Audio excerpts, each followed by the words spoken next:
भाईंदर जवळ उत्तन गावापाशी टेकडीवर वसलेलं आहे. धार या अर्थाचा अर्थ डोंगरांची रांग, त्यामुळे डोंगर रांगात वसलेल्या या मातेला धारावी माता संबोधलं गेलंय.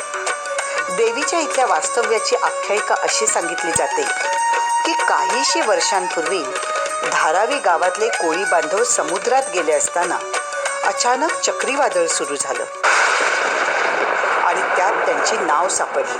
समुद्रानं जणू रुद्रावतारच धारण केला होता.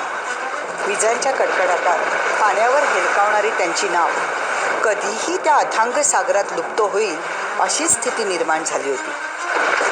त्यांच्या गावाचा किनारा अगदी त्यांच्या दृष्टिक्षेपात होता, पण त्यांना तिथपर्यंत पोहोचणं अशक्य होतं. गांगरलेले, घाबरलेले आणि हतबल झालेले कोळी रडू लागले होते.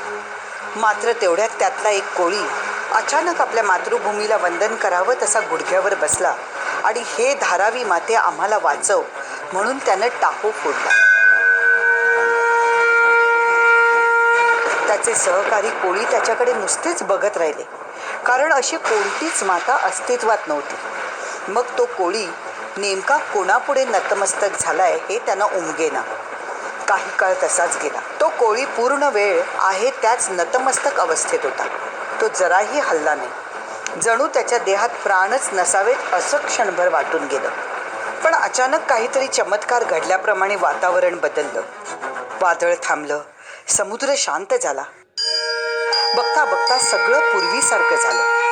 वादळाचा लवलेशही कुठे दिसेना. सगळे आश्चर्यचकित झाले. आपले प्राण वाचल्याच्या आनंदात सगळ्यांनी जल्लोष केला. पण धारावी मातेपुढे नतमस्तक झालेला कोळी मात्र अजूनही तसाच होता. त्याच्या सहकार्याने त्याला त्या निद्रावस्थेतून बाहेर काढलं. त्यानं आजूबाजूला पाहिलं आणि त्याच्या डोळ्यांना पाण्याच्या धारा लागल्या. त्यानं आपल्या सहकार्यांना सांगितलं की आता आपला मृत्यू अटळ आहे असं वाटून जेव्हा त्याने आपले डोळे बंद केले तेव्हा एक अतिशय तेजस्वी देवी त्याच्यासमोर प्रकट झाली आणि तिनं त्याला आशीर्वाद दिला. तो नतमस्तक झाला होता तो तिच्याच पुढे. तिनंच त्याला सांगितलं की तुझी धरणी माता तुझ्याबरोबर असताना तू जीवाची पर्वा करण्याचं कारण नाही. घरी परतल्यावर कोळ्यानं सगळी हकीकत आपल्या पत्नीला सांगितली आणि त्याच रात्री धारावी मातेनं त्या दोघांनाही एकाच वेळी दृष्टांत दिला. या भूमीचं रक्षण करण्यासाठी मी सदैव इथे वास करू इच्छिते, तेव्हा माझी या तुमच्या भूमीवर एक मंदिर बांधून प्रतिष्ठापना कर असा आदेश मातेनं त्या कोळ्याला दिला आणि त्यानुसार त्या दाम्पत्याने धारावी मातेचं मंदिर बांधून तिची प्रतिष्ठापना केली.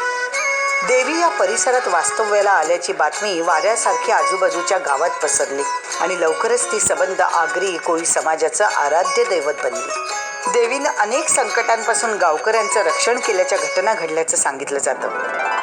चला तर मग जाणून घेऊया धारावी देवी आणि तिचे भक्त